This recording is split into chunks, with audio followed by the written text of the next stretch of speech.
मित्रों, सत्ता का केंद्र तो सिर्फ एक जगह होता है, लेकिन उसकी भुजाएं चारों तरफ फैली रहती हैं। और जब कोई सत्ता को सुख देने वाली बातें नहीं करता है या फिर सत्ता के गलत फैसलों की आलोचना करता है, तो यही भुजाएं उस आलोचक को अपनी बाहों में जकड़ लेती हैं। ये भुजाएं बहुत ताकतवर होती हैं। ये तभी छोड़ती हैं या तो आलोचक सरेंडर कर दे या फिर आलोचक सत्ता की भुजाओं से ज्यादा बलशाली हो और वो संघर्ष करके बाहर निकल आए। ये भुजाएं आपको कई जगहों पर देखने को मिलेंगी, जैसे प्रदेश के पुलिस मुख्यालयों तक, जैसे भर्ती बोर्डों तक, जैसे कार्यपालिका के मुख्यालयों तक, जैसे बड़े बड़े शैक्षिक संस्थानों तक।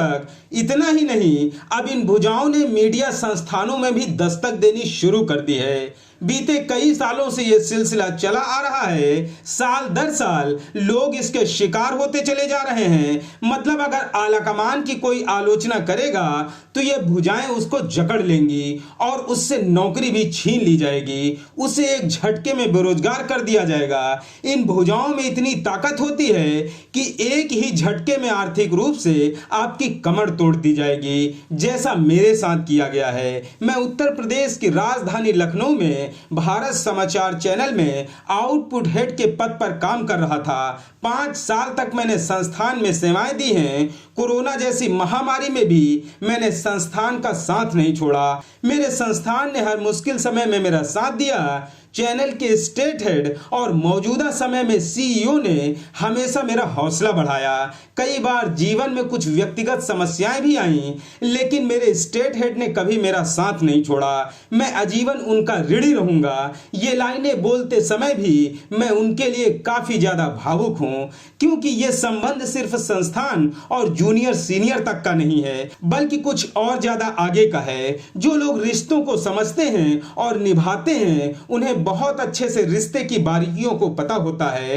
लेकिन अब ये साथ कुछ मजबूरियों बस छूट रहा है। 5 राज्यों के चुनाव को लेकर बीते कुछ दिनों से मैं भी व्यक्तिगत तौर पर अपने विचार व्यक्त करने लगा था। मध्य प्रदेश में बीजेपी ने जिस तरह से मुख्यमंत्री शिवराज सिंह चौहान के नेतृत्व में चुनाव लड़ा और उसको ही किनारे कर दिया गया। 17 सालों तक जिसने सरकार चलाई, उसको साइडलाइन करने की मैंने यूट्यूब पर एक भारत चैनल में प्रमुखता से एक स्टोरी चलाई। जो मुख्यमंत्री ये कह रहा हो कि वो मर जाएगा लेकिन दिल्ली नहीं जाएगा, ये मेरे लिए बड़ी घटना थी। आप वो वाला दौर याद कीजिए जब यूपीए सरकार के समय राहुल और सोनिया गांधी के बारे में लोग क्या क्या लिखते थे। जितनी राहुल गांधी की व्यक्तिगत तौर पर छवि खराब की गई, शायद ही किसी नेता के साथ ऐसा हुआ होगा। इंडिया गठबंधन में अगर एक कोई कंट्रोवर्सी आ जाए तो मुख्य धारा वाला मीडिया इसे इंडिया गठबंधन में दरार का नाम देकर चलाने लगता है।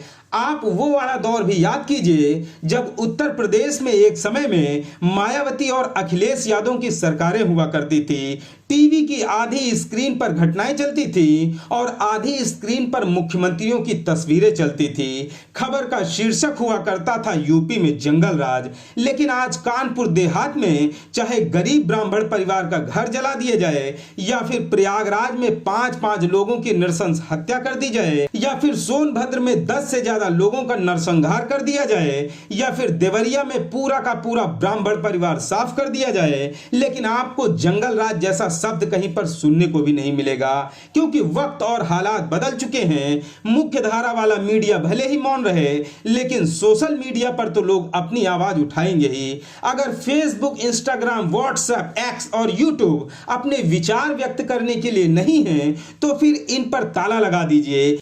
एक आदेश जारी हो जाए कि लोग सिर्फ आला कमान के मन की बात सुनेंगे और मन की बात ही देखेंगे। इसके सिवा अगर और कुछ लिखा पढ़ा गया तो सबकी सेवाएं समाप्त कर दी जाएंगी, क्योंकि सत्ता की इन भुजाओं की बस एक ही सोच है कि ना रहेगा बांस और ना बजेगी बांसुरी। लेकिन इन भुजाओं को मैं कहना चाहता हूं कि यहां बांस भी रहेगा और बांसुरी भी बजेगी। विचारों पर ताला नहीं लगाया जा सकता है। अभिव्यक्ति की स्वतंत्रता पर पहरा नहीं बैठाया जा सकता है। हमारे महापुरुषों ने अपना खून देकर हमें आजादी इसीलिए दिलाई है कि हम खुली हवा में सांस ले सकें। मैं 15 सालों से मुख्य धारा वाली मीडिया में लिखने पढ़ने का काम कर रहा हूं। सब कुछ बहुत अच्छी तरह से मालूम है। शह और मात देने में भी मैं बहुत ज्यादा माहिर हूं। स्वतंत्रता के इस वातावरण को अगर कोई प्रदूषित करेगा तो मैं सबकी पोल खोल दूंगा। उठाऊंगा। अगर आला कमान चाहते हैं कि मुद्दा यहीं पर शांत हो जाए तब तो ठीक है, लेकिन अगर उनको अगला अंक सुनने की इच्छा है तो उसका भी इंतजाम कर दिया जाएगा।